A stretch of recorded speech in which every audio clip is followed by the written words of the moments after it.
اعوذ باللہ من الشیطان الرجیم بسم اللہ الرحمن الرحیم الصلاۃ والسلام علیکہ یا رسول اللہ صلی اللہ علیہ وآلہ وسلم۔ السلام علیکم رحمۃ اللہ وبرکاتہ۔ ابی طالب کی وفات کے بعد بنی ہاشم کا سردار ابو لہب ہے، اور ابو لہب نے اپنی سرداری کے ابتدائی دنوں میں ہی حضور پاک صلی اللہ علیہ وسلم کی مخالفت اور دشمنی چھوڑ دی تھی۔ اس وقت جو مکہ کی مجلس تھی اس کا رکن بننے کی شرط ایک یہ بھی تھی کہ عمر کم از کم 40 سال ہونی چاہیے، لیکن دونوں ابو لہب اور ابو جہل اپنی ذہانت اور دور اندیشی کی وجہ سے جوانی میں ہی اس مجلس کے رکن بن گئے تھے۔ اب جب ابو لہب جو ہے وہ حضور پاک کی دشمنی چھوڑ دیتے ہیں اور کہہ دیتے ہیں کہ وہ حضور پاک میرے قبیلے کے ہیں، اس لیے میں ان کی حفاظت کا ذمہ دار ہوں، تو ابو جہل کو یہ بات بہت بری لگتی ہے۔ وہ ایک دن ابو لہب سے کہتا ہے کہ تم محمد صلی اللہ علیہ وسلم سے اپنے باپ دادا کے دین اور آخرت کے متعلق پوچھو۔ جب ابو جہل کے کہنے پر ابو لہب حضور پاک صلی اللہ علیہ وسلم سے یہ سوال پوچھتے ہیں تو حضور پاک صلی اللہ علیہ وسلم کہتے ہیں کہ جو بھی شرک کرتا ہے یا بتوں کی عبادت کرے گا اس کا ٹھکانہ آگ ہے۔ ابو لہب یہ جواب سن کر، حالانکہ یہ جواب وہ پہلے بھی کئی مرتبہ سن چکے تھے، تو یہ جواب سن کر وہ دوبارہ پھر اس طرح غصے میں آ جاتا ہے کہ وہ کہتا ہے کہ ٹھیک ہے، میں دوبارہ دشمنی پر واپس آ گیا ہوں، اور اب تو ابو طالب بھی نہیں ہے، اور وہ قریش کو کھلی اجازت دے دیتا ہے، بلکہ وہ اعلان کر دیتا ہے کہ میں نے اپنے بھتیجے کی سرپرستی سے ہاتھ اٹھا لیا ہے۔ ادھر قریش جو ہے وہ اس قدر غصے میں ہے کہ یہ کفار لوگ جو ہیں یہ بار بار اس بات کی پلاننگ کرتے ہیں کہ کسی طرح حضور صلی اللہ علیہ وسلم کو نقصان پہنچائیں، اس قدر نقصان پہنچائیں کہ آپ صلی اللہ علیہ وسلم خدا نخواستہ اس دنیا میں نہ رہے۔ کہا جاتا ہے کہ یمامہ کے رہنے والے قبیلہ بنی حنیفہ کے کچھ لوگ حج کی خاطر مکہ آتے ہیں۔ قریش نے اس قبیلے کے ایک فرد سے بھی حضور پاک صلی اللہ علیہ وسلم کے نعوذ باللہ قتل کا سودا کر لیتے ہیں۔ رسول پاک صلی اللہ علیہ وسلم کو اس منصوبے کا علم ہو جاتا ہے، تو ان حالات میں اور ان دنوں میں خاص طور پر حضور پاک صلی اللہ علیہ وسلم مکہ سے باہر جانے کا ارادہ کر لیتے ہیں۔ اس طرح اسلام کی تبلیغ بھی ہوگی اور دور بھی مکہ سے ذرا چلے جائیں گے، اور کوئی جگہ بھی ڈھونڈنا مقصود تھی تاکہ ایک ایسی جگہ ڈھونڈی جا سکے کہ جہاں پر مسلمان آرام سے بغیر کسی خوف کے اپنے دین کی پریکٹس کر سکے۔ کہا جاتا ہے کہ اس وقت مکہ کے قریب ایک بہت بڑی آبادی تھی کہ جس کا نام واج تھا، اور اس کو آباد کرنے والا جو شخص تھا اس کا نام تھا واج بن عبد الحی۔ واج بن عبد الحی جو ہے وہ شہنشاہ ایران کی خدمت میں ایک دن حاضر ہوا اور اس نے اس کی خدمت کی، تو اس وقت شہنشاہ ایران نے خوش ہو کر واج کو کہا کہ تمہیں کیا چاہیے، تو اس شخص نے ایران کے بادشاہ سے چند معمار یعنی تعمیر کرنے والے اور انجینئر ٹائپ کے لوگ واج بھیجنے کی درخواست کی تاکہ وہ اس واج شہر کے گرد ایک حفاظتی دیوار بنا دے۔ تو جو بادشاہ تھا اس نے اس کی درخواست قبول کر لی، اور واج نام کا جو شہر تھا اس کے گرد دیوار بنا دی گئی۔ جب اس شہر کے گرد دیوار بن گئی تو اس جگہ کا نام واج کے بجائے طائف ہو گیا۔ طائف جو ہے وہ عربی زبان کا لفظ ہے اور اس کا مطلب ہے دیوار۔ کہا جاتا ہے کہ یہ عرب کا واحد شہر ہے کہ جس کے گرد دیوار ہے، اور طائف کی جو وادی ہے وہ مکہ سے تقریباً 65 کلومیٹر دور واقع ہے، اور اونٹ پر اگر سفر کیا جائے تو 2 دن کا سفر ہوتا ہے، اور طائف جو ہے وہ سطح سمندر سے تقریباً 1800 میٹر بلند ہے۔ یہاں پر بہت کثرت سے پانی ہے، بارش ہوتی ہے، اور اگر آپ صحرا جو ہے عرب کے ان کو پار کریں اور جیسے ہی طائف کے قریب پہنچیں گے تو فضا بہت ہی ٹھنڈی محسوس ہوتی ہے۔ طائف میں بہت سارے باغ ہیں، اور یہاں کے لوگ بہت دولت مند تھے اور سود کمایا کرتے تھے، زمینوں کی کاشت بھی کرتے تھے اس زمانے میں، لیکن ان کے پاس یہ کام کرنے کے لیے غلام ہوتے تھے، اور دولت مند بھی تھے، کام بھی کوئی اتنا خاص نہیں تھا، تو یہ اپنا زیادہ تر وقت ہنر سیکھنے میں اور علم سیکھنے میں لگاتے تھے۔ کہا جاتا ہے کہ اس وقت جو عرب کا مشہور ایک جو طبیب تھا جس نے ایرانیوں سے طبیب بنا تھا، وہ ان سے علم سیکھ کے وہ بھی طائف میں رہتا تھا۔ اسی طرح جو ستاروں کا علم جانتا تھا، علم نجوم کا ایک بہت ہی مشہور ماہر ایک بندہ تھا عمرو بن امیہ، وہ بھی طائف میں رہتا تھا۔ اسی طرح مکہ کے بہت سے رئیسوں نے طائف میں اپنے گھر بنا رکھے تھے کہ جب بھی مکہ کے سخت موسم کا سامنا کرنا پڑے تو طائف میں چلے جایا کرتے تھے۔ طائف میں ایک ٹیلہ تھا، یعنی پہاڑی سی بنی ہوئی تھی، اور اس پر لات کا مجسمہ تھا۔ لات کیا تھا؟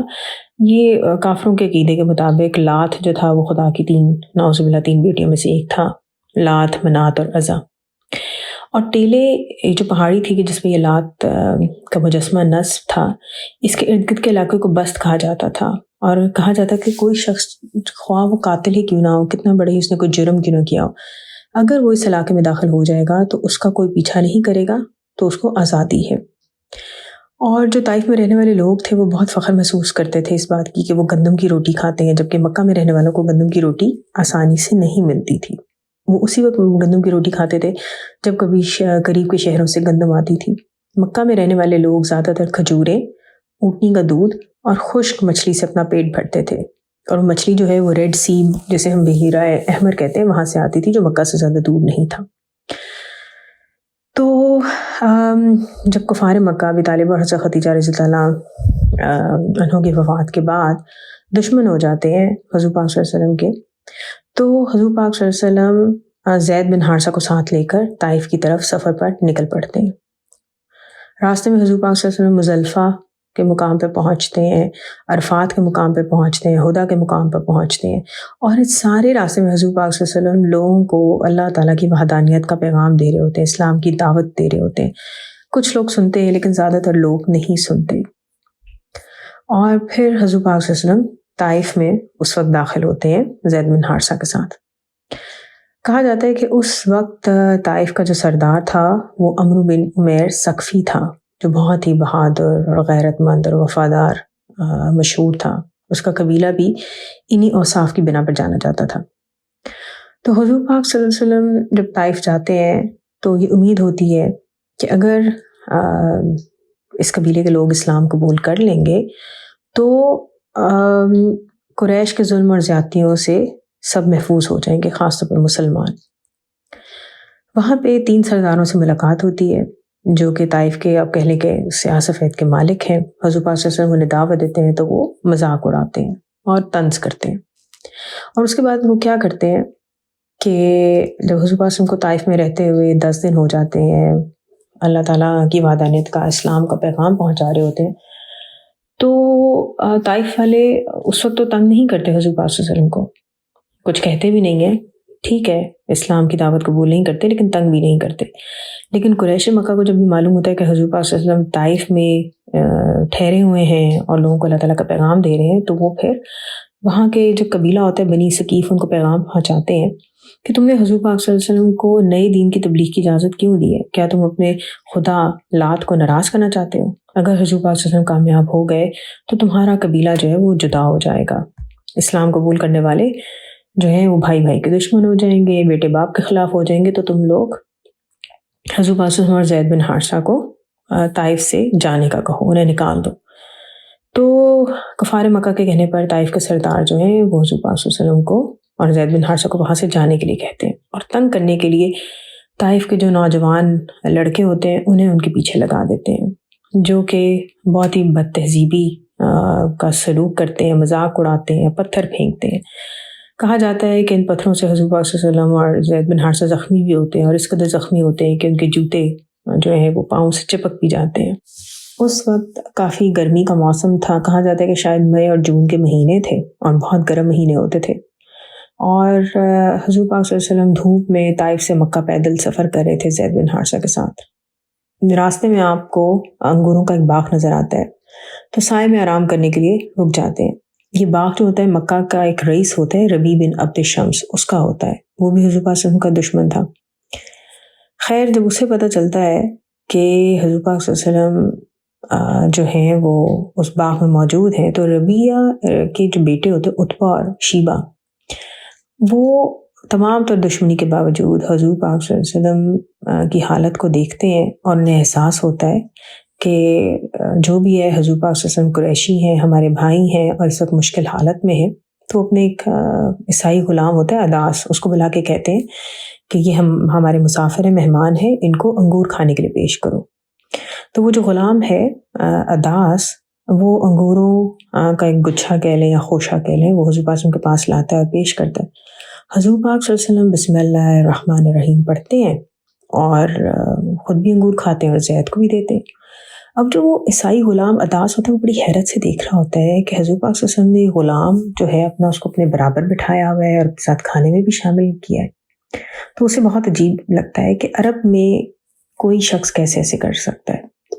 دوسری حیرت اسے ہوتی ہے حضور پاک صلی اللہ علیہ وسلم جب بسم اللہ الرحمن الرحیم کہتے ہیں انگور کھانے سے پہلے، تو اداس پھر جو غلام ہوتا ہے وہ حضور پاک صلی اللہ علیہ وسلم سے کہتا ہے کہ خدا کی قسم جو کلمات آپ نے ادا کیے ہیں انہیں کہنے والا ایک بھی شخص اس بستی میں موجود نہیں ہے۔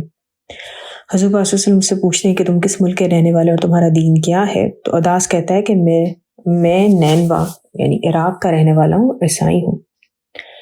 تو حضور پاک صلی اللہ علیہ وسلم کہتے ہیں کہ نینوا جو یونس بن متا کا شہر ہے۔ اب اداس جو ہے وہ بہت حیران ہوتا ہے، اس کے لیے بہت یہ نئی بات تھی کہ بت پرستوں کے شہر میں بھی کوئی نبی اور رسولوں کو جانتا ہے۔ وہ بہت حیرانی سے پوچھتا ہے کہ آپ صلی اللہ علیہ وسلم یونس بن متا کو کیسے جانتے ہیں؟ تو حضور پاک صلی اللہ علیہ وسلم اداس کو کہتے ہیں کہ یونس بن متا میرے بھائی ہیں، میں نبی ہوں اور وہ بھی نبی تھے۔ اب جو ہے کیا ہوتا ہے کہ اداس کی حیرت جو ہے ادب اور احترام میں بدل جاتی ہے، وہ حضور پاک صلی اللہ علیہ وسلم کے قدموں میں بیٹھ جاتا ہے۔ کہا جاتا ہے کہ حضور پاک صلی اللہ علیہ وسلم کے ماتھے کا بوسہ لیتا ہے۔ عتبہ اور شیبہ جو سردار کے بیٹے ہوتے ہیں وہ دیکھ رہے ہوتے ہیں یہ منظر، وہ کہتے ہیں کہ یہ کیا ہو گیا، ہمارے غلام کو کیا ہو گیا، یہ محمد صلی اللہ علیہ وسلم کے ہاتھ پاؤں کیوں چوم رہا ہے؟ اداس ان کے پاس جب واپس آتے تو وہ سے پوچھتے تم کیا کر رہے تھے اور کیوں کر رہے تھے؟ تو اداس انہیں کہتا ہے کہ خدا کی قسم یہ شخص اللہ تعالیٰ کا رسول ہے صلی اللہ علیہ وسلم، اور زمین پر اس سے بہتر کوئی انسان نہیں، اس نے مجھے ایسی بات بتائی ہے جو نبی کے سوا کسی کو معلوم نہیں ہو سکتی۔ تو ربیعہ سردار کے بیٹے جو ہے وہ اداس کی یہ بات سن کے اسے کہتے ہیں کہ دیکھو اداس، یہ شخص تمہیں تمہارے دین سے پھیر دے گا، اپنا دین بچا لو، تمہارا دین اس کے دین سے بہتر ہے۔ ادھر رسول پاک صلی اللہ علیہ وسلم تھوڑا سا آرام کرنے کے بعد زید بن حارثہ کے ساتھ واپس مکہ کی طرف چل پڑتے ہیں۔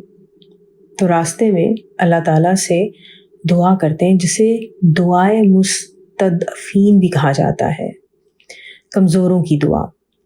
اور اس دعا کا مطلب جو ہے وہ کچھ اس طرح سے بیان کیا جاتا ہے کہ یا اللہ میں تجھی سے اپنی کمزوری، بے بسی اور لوگوں کی ناقدری کا شکوہ کرتا ہوں۔ اے سب سے رحم کرنے والوں سے بڑھ کر رحم کرنے والے، تو کمزوروں کا رب اور میرا بھی رب ہے۔ تو مجھے کن لوگوں کے حوالے کر رہا ہے؟ کیا بیگانوں کے حوالے جو میرے ساتھ سختی سے پیش آئیں؟ کسی دشمن کے حوالے جس کو تو نے میرا مالک بنا دیا ہے؟ میرے مالک اگر تو ناراض نہیں تو مجھے ان سب مصیبتوں کی کچھ پرواہ نہیں، تیری پناہ میرے لیے بہت وسیع ہے۔ میں تیرے چہرے کے نور کی پناہ چاہتا ہوں، جس سے سب تاریکیاں دور ہو گئیں، جس سے دنیا اور آخرت کے معاملات درست ہوئے، کہ تو مجھ پر اپنا غضب نازل کرے یا تیرا عتاب مجھ پر وارد ہو۔ میں تیری ہی رضا چاہتا ہوں یہاں تک کہ تو خوش ہو جائے، تیرے بغیر کوئی زور اور طاقت نہیں رکھتا۔ اس دعا کے ایک ایک لفظ سے تکلیف اور رنج کا اندازہ لگانا مشکل نہیں، جو کہ دعوت اسلام سے انکار اور اہل طائف کی بدسلوکی کی وجہ سے رسول پاک صلی اللہ علیہ وسلم کے دل پر گزر رہی تھی۔ اس سب کے باوجود رسول پاک صلی اللہ علیہ وسلم کے لیے اللہ تعالیٰ کی رضا ہی سب کچھ ہے۔ کہا جاتا ہے کہ اس دعا کے مانگنے کے بعد، بھوک اور پیاس کے باوجود، تکلیف کے باوجود، حضور پاک صلی اللہ علیہ وسلم ایک جگہ پہنچتے ہیں جو کہ مکہ سے 40 کلومیٹر دور تھی اور طائف سے 26 کلومیٹر آگے تھی۔ اس جگہ کا نام ہے کرن صالب۔ حضرت عائشہ رضی اللہ عنہ نے بیان کیا تھا کہ حضور پاک صلی اللہ علیہ وسلم بتاتے ہیں کہ جب اس جگہ پہ پہنچے تھے تو سر اٹھا کر دیکھا تو بادل کا ایک ٹکڑا مجھ پر سایہ کیے ہوئے تھا۔ میں نے غور سے دیکھا تو مجھے اس میں جبرائیل علیہ السلام نظر آئے۔ جبرائیل علیہ السلام نے مجھ سے کہا کہ اللہ کے رسول صلی اللہ علیہ وسلم، آپ صلی اللہ علیہ وسلم کی قوم نے جو سلوک آپ صلی اللہ علیہ وسلم کے ساتھ کیا ہے، اس کے بعد اللہ تعالیٰ نے پہاڑوں کا فرشتہ میرے ساتھ آپ صلی اللہ علیہ وسلم کی خدمت میں بھیجا ہے، یہ آپ کے حکم کا منتظر ہے۔ اس کے بعد پہاڑوں کے فرشتے نے سلام کرنے کے بعد مجھے کہا، اللہ کے نبی صلی اللہ علیہ وسلم، اگر آپ چاہیں کہ میں ان لوگوں کو یعنی طائف کی وادی کے لوگوں کو دونوں پہاڑوں ابو قبیس اور قیقان کے درمیان کچل دوں اور ان میں سے کوئی ایک بھی زندہ نہ بچے تو ایسا ہی ہوگا۔ حضور پاک صلی اللہ علیہ وسلم اسے جواب دیتے ہیں، نہیں، میں ایسا نہیں چاہتا، میں امید رکھتا ہوں کہ انہی لوگوں میں اللہ تعالیٰ کی وحدانیت پر یقین رکھنے والے ہوں گے، ایک اللہ کی عبادت کریں گے اور شرک سے ان کا کوئی تعلق نہیں ہوگا۔ میں نہیں چاہتا کہ دونوں پہاڑوں کو ملا دیا جائے جس سے یہ وادی تباہ ہو جائے۔